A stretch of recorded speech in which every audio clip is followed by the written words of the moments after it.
চট্টগ্রামের সাতকানিয়ায় সোমবার রাতে ডাকাত সন্দেহে গণপিটুনিতে দুজন নিহত হয়েছেন। এ ঘটনায় গুলিবিদ্ধ হয়েছেন অন্তত ৫ জন। তবে নিহতের স্বজনদের দাবি, ডাকাতির গুজব ছড়িয়ে পরিকল্পিতভাবে তাদেরকে হত্যা করা হয়েছে। ঘটনার পর এলাকায় নিরাপত্তা জোরদার করা হয়েছে। হতাহতের ঘটনা তদন্ত করছে পুলিশ। সোমবার রাত 10টার দিকে সাতকানিয়া উপজেলার ছনখোলা এলাকায় ৮ থেকে ১০টি সিএনজি অটোরিকশায় করে বহিরাগত বেশ কিছু মানুষ আসে বলছে এলাকাবাসী। এ সময় মসজিদ থেকে এলাকায় ডাকাত পড়েছে বলে মাইকিং করা হয়। ঘোষণা শুনে এলাকাবাসী জড়ো হলে তাদের উদ্দেশ্যে গুলি ছোড়া হয়।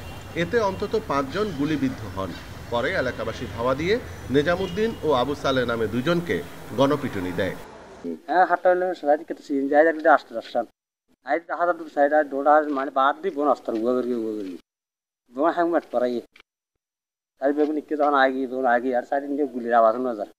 তবে নিহতদের স্বজনদের দাবি, ডাকাতির ঘোষণা ও হামলার বিষয়টি সাজানো। নিহতরা জামায়াতের রাজনীতির সাথে যুক্ত ছিলেন বলে প্রতিপক্ষের রোষানলে এভাবে প্রাণ দিতে হয়েছে। আমার বাচ্চাগুলোর দায়িত্ব কে নেবে?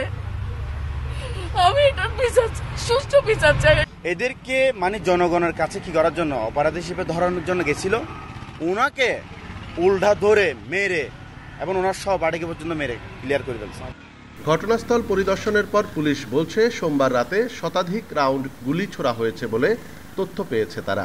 ঘটনাস্থল থেকে একটি পিস্তল উদ্ধার করা হয়েছে। পুরো ঘটনা অনুসন্ধানে তদন্ত চলছে। বেশ কয়েকটা ভাগে বিভক্ত মনে হচ্ছে।